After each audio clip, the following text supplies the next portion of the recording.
Hello again, this is Dave at AFX, talking to our colleagues in the investigative and abstractor industries. So you have a client that comes to you, wants to do business with you, either to have you run title searches or maybe do an investigation, and I'm going to tell you that you're going to turn away that client and say no. Well, why would you want to do that?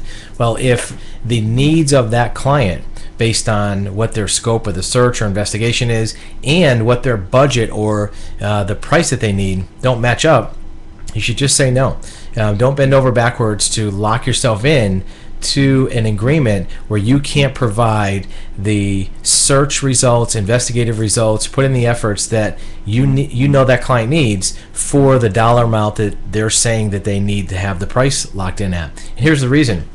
Maybe later that client will realize you were the genius by not committing to doing something that it was impossible. Or they may realize that the other option that they end up going to was a failure. How many times do you have clients come to you that have done title searches or investigations somewhere else, and they're looking to you to maybe be a better resource? In many cases, it's not about price. They're not looking for a lower price.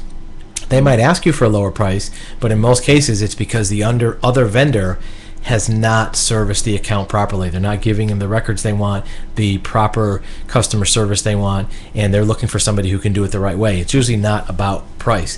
Once you lock into an unsustainable price and service arrangement, you can't adjust your way out of that. It's very difficult to raise a price substantially. So make sure that when you first do business with that client, that it's a reasonable and fair arrangement for both parties. It's a good deal for them, but it's also something that gives you enough revenue and income to spend the time, effort, and expertise on fulfilling their needs of that search. And if you can't do it, you have to say no. The customer may not realize that they won't be able to achieve that goal, but you can't be the one that will educate them that their unrealistic expectations are good. You want to make sure that they find that out on their own. It may be that they go to another vendor and do business with that vendor, and the vendor tries as hard as they can. If it can't be done, it can't be done.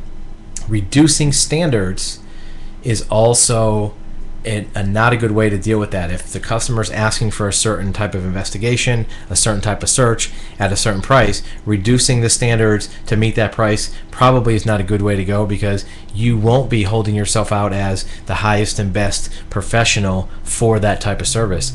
Another area where the price standards disconnect happens is increased liability, especially with title searches. If the price of a title search stays the same, the standards stay the same, but the vendor is asking you to take on more liability for that search, that's just as good as asking you to lower your price. So beware of that triangle: price, standards, and liability. Make sure that not one of them is changing to make it not a good deal for you, because again, you want to be a provider for that client long term. If you're not going to be able to sustain that relationship, you don't want to start out with a bad deal to begin with, because it's not going to be good for anybody, for you or for them. So which is really the bigger problem? Is it price? Is it standards? Is it liability? It could be all three. A lot of clients right now will be looking to try to push the envelope on all of them, but a really good client that's going to be with you long term will recognize that expertise and accuracy of searches or investigations is not something that comes for free. And if they need to find that out with another provider, let them see that the other providers will fail their needs before they come to you. Don't be the one that fails their needs, because they're never going to come back to you.